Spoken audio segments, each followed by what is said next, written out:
तो हिमाचल के इतिहास में मैं समझता हूं कि बहुत लंबे समय तक स्मरण किया जाएगा, याद किया जाएगा। इस कार्यक्रम में हमारे बीच में शिमला के हमारे लोकप्रिय विधायक और शहरी आवास एवं सहकारिता मंत्री आदरणीय श्री सुरेश भारद्वाज जी, हिमाचल प्रदेश सरकार में उद्योग मंत्री और जिनके पास परिवहन का भी ये महकमा है, भाई Vikram Singh Thakur ji, principal secretary transport and industry Shri R D. Najeem ji, director transport Anupam Kashyap ji, director CDAC Shri Satish ji, हमारे बीच में श्री गणेश दत्त जी और अन्य उपस्थित सभी हमारे पार्टी के पदाधिकारी, रोड एंड सेफ्टी काउंसिल के सभी सम्मानीय सदस्यगण, पत्रकार मित्रों, सभी विभाग के यहाँ अन्य अधिकारीगण और यहाँ आए सभी देवी और सज्जनों और प्यारे बच्चों, सबसे पहले तो मैं बधाई देना चाहूंगा विभाग को, विभाग के मंत्री को, विभाग के अधिकारी को कि हिमाचल प्रदेश ने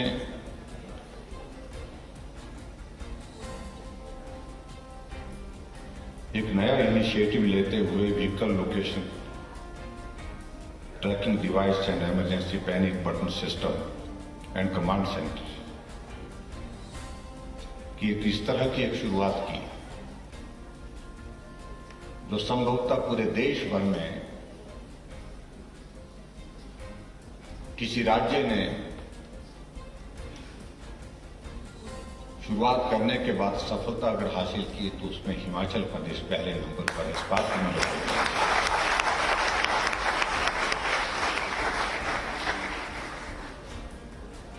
और इस बात को फिर से हिमाचल ने साबित किया है कि प्रदेश बड़ा होना महत्वपूर्ण नहीं है। प्रदेश बड़ा होगा और इसलिए वो हर काम में आगे होगा ये जरूरी नहीं है। छोटा प्रदेश भी बड़ा काम करता है, बड़ा काम कर सकता है, ये साबित है।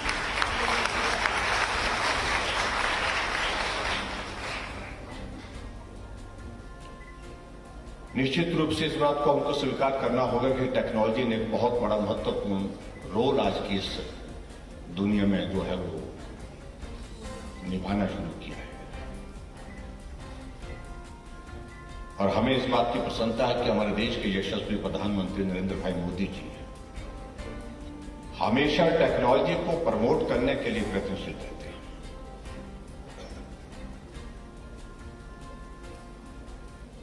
टेक्नोलॉजी का इस्तेमाल करना रोजमर्रा की जिंदगी में ये भी आवश्यक हो गया और टेक्नोलॉजी का इस्तेमाल करके हम दुनिया की दौड़ में, उस प्रतिस्पर्धा की दौड़ में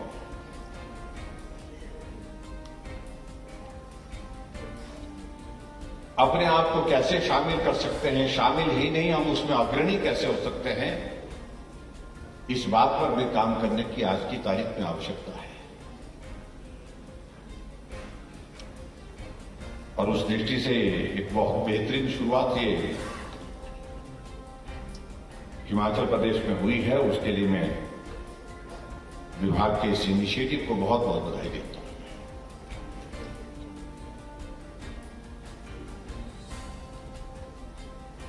अब यहां जिस प्रकार से एक्सप्लेन किया जा रहा था सारी चीज को कि हिमाचल की गाड़ी अगर जाकर के चेन्नई में भी घूम रही है, अगर बेंगलोर में भी घूम रही है, उसकी जानकारी यहां बैठ करके जो है वो हासिल की जा सकती है, क्योंकि सिस्टम जो डिवाइस उसमें लगा करके उसको यहां से पता कर सकते हैं कि वो गाड़ी कितनी स्पीड से चल रही है, गाड़ी खड़ी है कि चल रही है, वो गाड़ी की लोकेशन क्या है।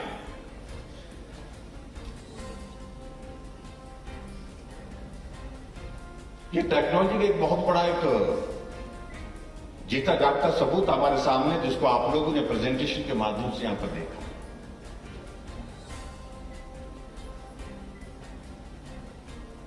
और हिमाचल प्रदेश में हमने इस बात के लिए भी तय किया है।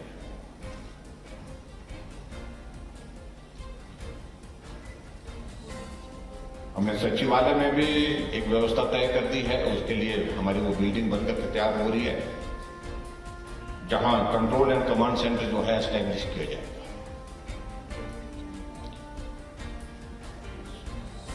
सरकार बनने के बाद मुझे जाकर के कुछ राज्यों में जाने का मौका मिले। मुझे गुजरात जाने का मौका मिला और गुजरात में जाकर के मैंने मुख्यमंत्री के साथ बैठ करके उन्होंने कहा कि मैं आपको कोई एक चीज दिखाता हूं। वो अपने कंट्रोल एंड कमांड सेंटर में हमको ले गए, जो मुख्यमंत्री के कार्यालय के एकदम साथ। तो जहां हम बैठ करके उन्हें स्क्रीन पर वो सारा सिस्टम जब ऑन किया, गुजरात के अंदर जो है कौन सी बस कहां से चल रही है, किस रूट पर चल रही है, समय पर चल रही है, रूट पर चल रही है, इसके कहीं उसने रूट डाइवर्ट तो नहीं किया, बस की रफ्तार क्या है, बस का कहीं एक्सीडेंट तो नहीं हुआ, ये सारी चीज को बता रहे थे। और आगे बढ़ते उन्होंने वो एक चीज और बताई कि एक जगह जहां टोल बैरियर था, तो टोल बैरियर पर गाड़ियां जा रही थी, आ रही थी, पुलिस वाले वहां पर खड़े थे और पुलिस वाले खड़े थे। तो एक ट्रक वाला आया और धीरे धीरे स्पीड कम करते हुए वो रुका। रुकने के पश्चात उसने अंदर से कुछ पैसे जो है वहां पर दिए, वो हमने देखे। वो पुलिस वालों को नहीं दिए, मैं बता रहा हूं, पुलिस वालों को नहीं दिए, जो हमारे उस कम्युनिटी के प्रति भी हमारा सम्मान है, जो किन्नर कम्युनिटी होती है हमारी, वो लोग सड़क के वहां पर मांगते हैं। और ये माना जाता है कि उनको जब वो इस प्रकार से वहां पर कहीं मिलते हैं तो ड्राइवर या कंडक्टर जो है उनको कुछ देना शुभ मानते हैं। तो गाड़ी रुकी, ट्रक रुका और ड्राइवर ने हाथ निकाल करके जब अपने से अंदर से पैसे दिए, और वो भी कैमरे में हमारे सामने रिकॉर्ड हुआ। और उसके बाद बहुत दिलचस्प बात जो है, उससे पीछे दूसरी गाड़ी थी और उस गाड़ी वाले ने भी पैसे निकाल करके जो है वो खिड़की से हाथ बाहर करके जो उनके हाथ में दिए। मैंने मुख्यमंत्री से पूछा, मैंने कहा ये मैं समझ नहीं पाया। मैंने कहा यहां तो ये भी पकड़ा जा रहा है। मैंने कहा ये पैसे लेते देते पकड़े जा रही है। इन्होंने क्या किया, वो तो कुछ इनने पैसे दिए। फिर उन्होंने मुझे कहा कि यहां हमारे इस प्रकार की परंपरा है, और परंपरा तो शायद और जगह भी पूरे देश भर में अन्य स्थानों पर इस प्रकार की होगी। तो इनको हम देते हैं और इसको बुरा नहीं मानते हैं, इसको शुभ मानते हैं, अच्छा मानते हैं। यात्रा सफल होती है, यात्रा जो है सुरक्षित होती है, ऐसा भाव हमारे जो है वो यहाँ के लोगों के मन में होता है, इसलिए इस सारी चीज को कर रहे हैं। आप कल्पना करिए, मुख्यमंत्री के कार्यालय से उस कंट्रोल रूम में हम बैठ करके ये भी चीज देख रहे हैं। तो टेक्नोलॉजी का रोल कितना बड़ा हो गया। लेकिन जब ये सिस्टम जो है, ये डिवाइस लगने के बाद हिमाचल प्रदेश में जो शुरुआत हुई, मैं समझता हूं कि पहाड़ी प्रदेश जहां हिली टेरेन है, कठिन आना जाना, कठिन दुर्गम क्षेत्र है, और उसमें इस व्यवस्था को लगाना, उससे बहुत बड़ा एक लाभ होगा। क्योंकि दूर दराज के इलाके में कभी भी कोई घटना घटित हो, उस घटना की सूचना समय पर पहुंचे, पुलिस प्रशासन को पहुंचे, सरकार को पहुंचे, ताकि जल्दी कार्रवाई की जा सके, मदद की जा सके। उस दृष्टि से इसका बहुत बड़ा रोल रहेगा। और ये भी बात सच है कि अब कौन आदमी कहां जा रहा है ये छुपाना भी बहुत मुश्किल है। हम बात कर रहे थे, मैं कहा 2 मिनट का काम हो गया कि आपकी गाड़ी कहां जा रही है, तो यहां से ही पता कर सकते हैं कि आप कहां जा रहे हैं। इसलिए स्कूल के बच्चों का भी पता लग सकता है कि स्कूल गए कि नहीं गए। अगर गाड़ी का इस्तेमाल करेंगे तो उसे मालूम पड़ जाएगा। और खासतौर से क्राइम को रोकने के लिए इसकी एक बहुत महत्वपूर्ण भूमिका है। एक घटना देवभूमि हिमाचल प्रदेश में घटित हुई थी, जिसको गुड़िया कांड के नाम से हम जानते हैं। पूरी देवभूमि कलंकित हुई है और उस घटना की वजह से वो हिमाचल प्रदेश तक नहीं, पूरे देश तक जो है वो उस घटना जो है उस सबको विचलित किया था।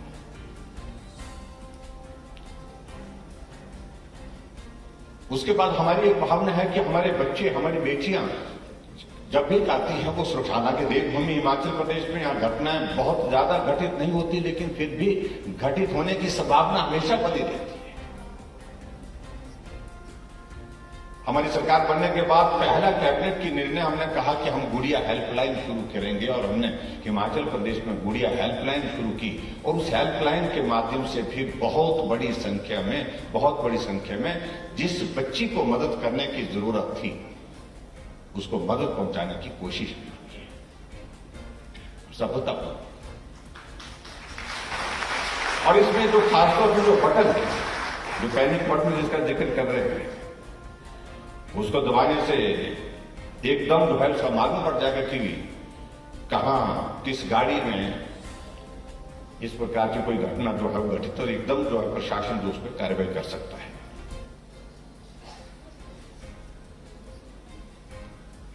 और मुझे इस बात की भी प्रसन्नता है कि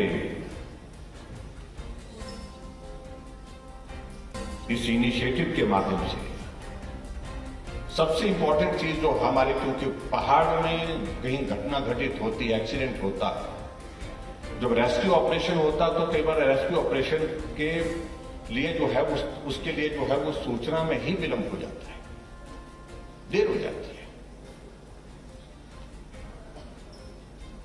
और जब गाड़ी का एक्सीडेंट होता तो क्योंकि हिली टेरेन होने के कारण जो है वो बड़ी संख्या में लोगों की जीवन पर जो आफत हो जाती है। क्योंकि हाल ही में जिसका जिक्र यहां पर कर रहे थे कि हमारे कुल्लू जिला के बंजार विधानसभा क्षेत्र में घटना घटित हुई, 15 लोग थे और 15 में से 13 लोगों की मौके पर मृत्यु हुई है। मैं खैर गया था वहां, और कुल मिलाकर के मुझे इस बात की पीड़ा है कि वहां जब गया मैं, वहां पर जो रेस्क्यू ऑपरेशन होना चाहिए तो वो विलंब हो गया, क्योंकि सूचना पहुंचने में भी देर हुई।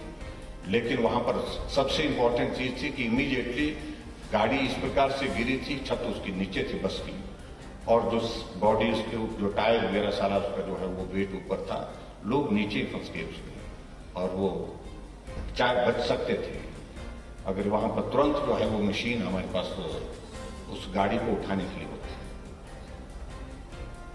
ऐसी सूरत में ऐसी चीजों की बहुत बड़ी आवश्यकता है,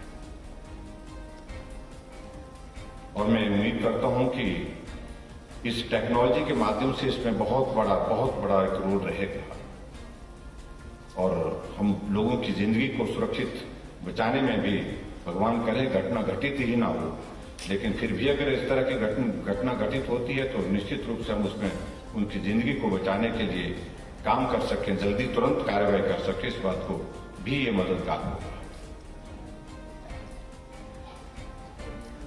हिमाचल एक ऐसा प्रदेश है जहां पर पर्यावरण बहुत अच्छा है, लेकिन उसके बावजूद भी जो नई टेक्नोलॉजी अब जो आगे बढ़ती जा रही है, जो इलेक्ट्रिक व्हीकल की, और मुझे इस बात की खुशी है कि हमने 2017 से जो है वो इलेक्ट्रिक बसेज हिमाचल प्रदेश में चलानी शुरू की है, जिसके कारण प्रदूषण कम करने में हम सफल हो रहे हैं। और वर्तमान में हमारे पास शिमला में जो है वो ई बसेज का नंबर जो है 75 है, जिसमें शिमला, कुल्लू, मनाली, बिलासपुर, मंडी में चल रही हैं।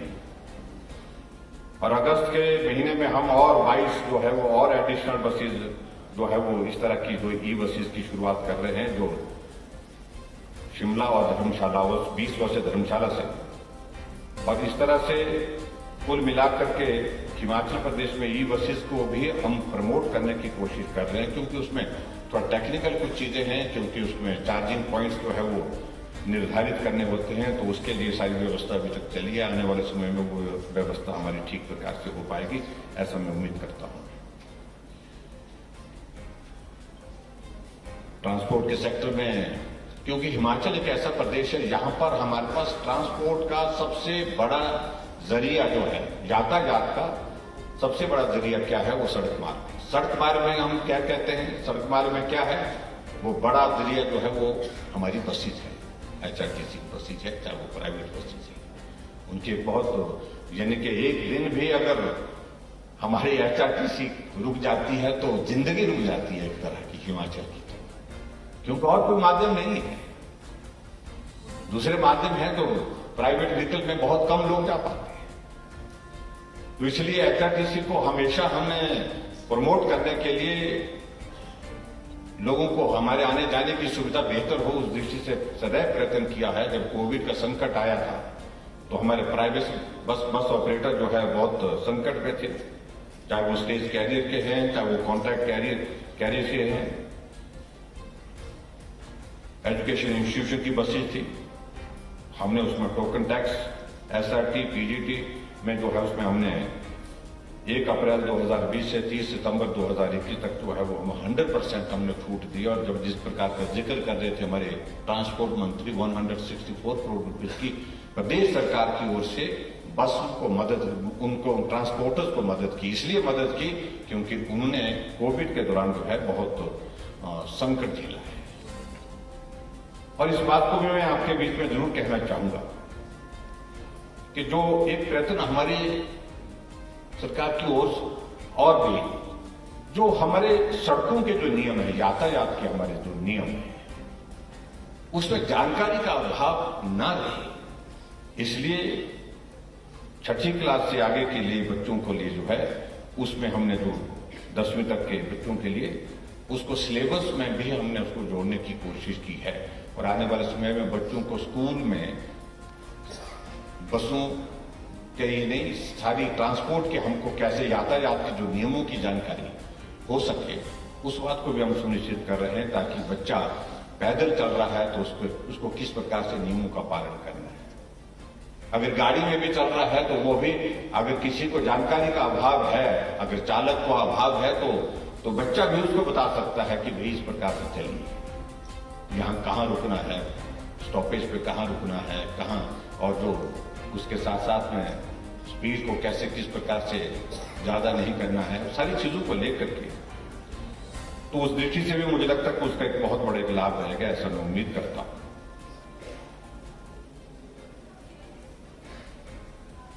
आज के इस कार्यक्रम में बहुत लंबी बात नहीं कहूंगा। आज बहुत महत्वपूर्ण एक शुरुआत हमने हिमाचल प्रदेश में ये भी की, जिसका जिक्र माननीय सुरेश भारद्वाज जी कर रहे थे, कि कोविड का संकट हमारे जीवन को बहुत विचलित करके गया है। 2 वर्ष तक हमारा बहुत बड़ा एक संकट, जिसका सामना हम सब लोगों ने किया, मिलकर के किया। बच्चे स्कूल से दूर रहे, घर रहना पड़ा, ऑनलाइन क्लासेस पर डिपेंड होना पड़ा, लेकिन फिर भी टेक्नोलॉजी का उपयोग हुआ।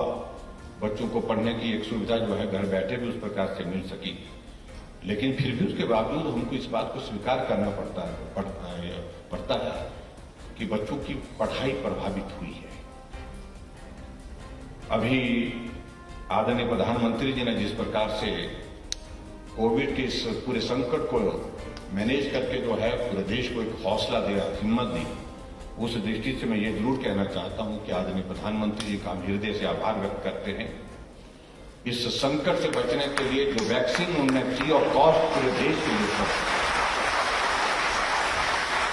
और भारत के साइंटिस्ट द्वारा बनाई हुई वैक्सीन का उपयोग भारत के अंदर, और दुनिया का सबसे ज्यादा वैक्सीन करने वाला, वैक्सीन डोजेज लगाने वाला कोई देश है तो भारत, जिसने अभी 3 दिन पहले 200 करोड़ 200 करोड़ का जो हमारे वैक्सीन डोजेस का जो है वो टारगेट को हमने एक्सीड किया है पूरा कर। लेकिन अभी भी हम इस बात को देख रहे हैं कि कोविड का संकट अभी तक पूरी तरह से समाप्त नहीं हुआ, और ऐसे में अभी तक भी हमको सजग और सावधान रहने की आवश्यकता। हम हिमाचल में भी देख रहे हैं कि लगातार हर रोज मामलों में बढ़ोतरी हो रही है, वो चिंता का विषय है। हमने पिछले कल सभी डिप्टी कमिश्नर के साथ वीडियो कॉन्फ्रेंस के माध्यम से हमने कहा है कि अलर्ट होने की आवश्यकता है। हमारी प्रेपरेशन जो है कोविड की मैनेजमेंट की जो है उसको गियर अप करने की आवश्यकता है,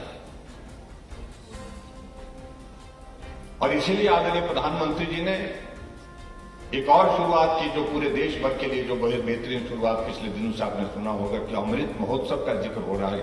कई बार सोचते हैं कि अमृत महोत्सव का अभिप्राय क्या है। अमृत महोत्सव का अभिप्राय यह है कि भारत की आजादी के 75 वर्षों के 75 ईयर्स ऑफ इंडिपेंडेंस, और उसको एक बड़े उत्साह के साथ, बड़े जश्न के साथ पूरे देश भर में मनाने का कार्यक्रम चल रहा है। और उन्होंने इस बात को लेकर कोविड के मैनेजमेंट के लिए भी अमृत महोत्सव के इस अवसर पर 15 जुलाई से 30 सितंबर तक 75 डेज के लिए एक अभियान शुरू किया है, जिसमें हमारे 18 साल से 59 ईयर्स के जो हमारे जो लोग हैं, जिनको जो प्रिकॉशनरी डोज, जिसको बूस्टर डोज भी हम बोलते हैं, अगर वो डोज नहीं लगी है उसको सुनिश्चित करें कि इस समय में 75 डेज में free of cost booster dose यानी कि प्रिकॉशनरी डोज जो है सभी को लगनी चाहिए, ताकि कोविड को हम प्रभावी ढंग से रोक सकें। इस दृष्टि से आज हमने एक शुरुआत की है, यहाँ दीनदयाल उपाध्याय हॉस्पिटल शिमला से डीडीयू से, और मैं उम्मीद करता हूं कि यहाँ जितने भी हमारे बच्चे हैं उन्हें भी वो भी इसका उपयोग करेंगे, और जो इसके लिए जो एलिजिबल होंगे इस कैटेगरी में जो शामिल होंगे 18 से ऊपर के जो बच्चे जिनको प्रिकॉशनरी डोज लगाने की जो कैटेगरी में आ रहे हैं, तो वो भी इसका उपयोग करें। मेरा आप सबसे इस बात के लिए आग्रह है कि सुनिश्चित करें, सभी सुनिश्चित करें कि प्रिकॉशनरी डोज भी बहुत जरूरी है, इसको भी हम पूरा करें। बाकी आज के इस कार्यक्रम में एक बार फिर से मैं विभाग को बहुत बहुत बधाई देता हूं, शुभकामनाएं देता हूं, और हमारा एचआरटीसी बहुत बेहतरीन ढंग से काम कर रहा है। और एक सुझाव मैं जरूर देना चाहूंगा, जिसका मैंने जिक्र माननीय मंत्री जी से भी किया, प्रिंसिपल सेक्रेटरी महोदय जी से भी किया। इस कार्यक्रम का एक नाम तय करें, एक जो है, जैसे हमने बहुत सारी चीजों को लेकर के हिमाचल प्रदेश में जो इनिशिएटिव लिए हैं उनके नाम हमने तय किए। अभी हाल ही में हमने हिमाचल पूरे देश भर में पहला स्टेट है जिसने ड्रोन पॉलिसी बना करके तैयार की। पहला प्रदेश हिमाचल पहला प्रदेश है, और इसके लिए प्रधानमंत्री जी ने भी हमको बताई थी ड्रोन पॉलिसी हुई, और उसको गरुड़ के नाम से हमने उस प्रोजेक्ट को हमने लिया है। और इसी तरह से इस प्रोजेक्ट को भी कोई अच्छा नाम ढूंढिए, आप अच्छा नाम ढूंढिए, उस नाम के साथ इसको जोड़िए, और जिसमें हिमाचल की आवाज, हिमाचल का भाव, हिमाचल का देवभूमि का कोई इस तरह का वो आता हो, जिक्र आता हो, ताकि इस प्रोजेक्ट को एक नाम के साथ जोड़ करके हम ब्रांड कर सके। पूरे देश भर में हिमाचल पहला प्रदेश है जहां इस व्यवस्था को हमने शुरू किया है, और इसका एक नाम अगर होगा तो निश्चित रूप से उससे और भी बेहतर पहचान हमारी बनेगी, उसके लिए प्रयत्न करें। तो यही मैं आज के इस अवसर पर कहना चाहूंगा, और यहाँ सभी आज के इस कार्यक्रम में उपस्थित महानुभाव का भी मैं आभार व्यक्त करता हूँ, और बच्चों का विशेष तौर से बच्चों को नई चीज देखने को मिली। बच्चे खुश लग रहे हैं मुझे आज की स्कूल की छुट्टी हो गई। ये बहुत आनंद का विषय होता है, खासतौर से हम तो ढूंढते रहते थे। हमारे जमाने में मास्टर बहुत खराब थे, छुट्टी नहीं देते थे। तो अब आजकल तो सारी चीजों को लेकर के बच्चे बहुत चीजों को मैनेज कर लेते हैं। लेकिन अच्छी बात है, आपको ये देखने का अवसर मिला। बच्चों, इसके माध्यम से बहुत सारी चीजें जो आप लोगों ने यहाँ पर सुनी होगी, देखी होंगी, लेकिन इसके साथ बात देखने और सुनने के बाद इस चीज को समझना, ये बहुत आवश्यक है नई जनरेशन के लिए। क्योंकि टेक्नोलॉजी में आजकल नई जनरेशन हमारी जनरेशन से बहुत आगे है। तो इसलिए आप सब इस बात को लेकर के इसका लाभ लेंगे, यानी कि आप जानकारी की दृष्टि से इसका लाभ लेंगे, और जो वैक्सीन की मैंने बात कही वो जरूर लगाना। आप में से वैक्सीन तो लगी ही होगी, मेरे बच्चों को भी लगी ही होगी। लगी है कि नहीं लगी? प्रिकॉशन डोज का मैंने बताया। कितने बच्चे हैं यहाँ पर जो 18 साल से ऊपर हो गए हैं और प्रिकॉशन डोज नहीं लगी जिनको, अभी तो शुरू कर रहे हैं, तो अभी ज्यादातर बच्चों को नहीं लगी। तो आप लगाएं, जरूर लगाएं। इसकी शुरुआत हमने आज की है और फ्री ऑफ कॉस्ट जो है, किसी को डरने की आवश्यकता नहीं है। कई बार डर लगता था कि अगर ये वैक्सीन लगेगी मालूम नहीं बुखार होगा, इस वैक्सीन को लगाने के बाद मालूम नहीं क्या, कुछ नहीं। ये हमारी जिंदगी के लिए बहुत जरूरी है और कोविड से बचने के लिए आज की तारीख में दुनिया भर में एकमात्र उपाय है, दवाई कोई नहीं, और एक तो सावधानियां और दूसरा सबसे बड़ा हथियार कि वैक्सीन करके अपने आप को आप सुरक्षित कर सकते हैं। हालांकि उसके बावजूद भी हो रहा है, लेकिन फिर भी उसके बावजूद माइल्ड हो रहा है, कम हो रहा है। इस बात के लिए आप ध्यान में रखें। इतनी बात कहते हुए आज के इस कार्यक्रम में सभी का बहुत बहुत धन्यवाद। नमस्कार।